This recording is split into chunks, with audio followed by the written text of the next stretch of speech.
কোনো অপরাধ নয়, গণতন্ত্রের পক্ষে অবস্থান নেয় বিএনপি নেতাকর্মীরা আজ কারাগারে, এমন অভিযোগ করেছেন।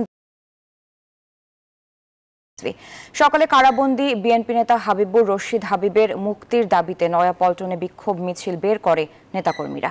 মিছিলে বাধা দিয়ে মাইক জব্দ করে পুলিশ। পরে সংক্ষিপ্ত সমাবেশে রুহুল কবির রিজভী বলেন, জনগণ ভোট দেয়নি, সরকার প্রধান সবসময় আতঙ্কিত থাকেন। মিছিল করতে না দেওয়ার কারণ হিসেবে পুলিশ জানায়, জননিরাপত্তার কথা বিবেচনা করেই এই সিদ্ধান্ত নিয়েছেন তারা। বিকাশে কম খরচে ক্যাশ আউটের লিমিট বেড়ে 50,000, প্রিয় এজেন্টও 2টা। টাকা পাচার করেছে $250 মিলিয়ন, 250 মিলিয়ন পাউন্ড।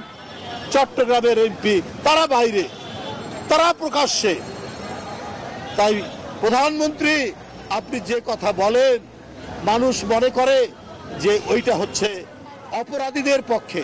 আপনি যখন কারো সুনাম করেন সেটা হচ্ছে অপরাধীদের পক্ষে।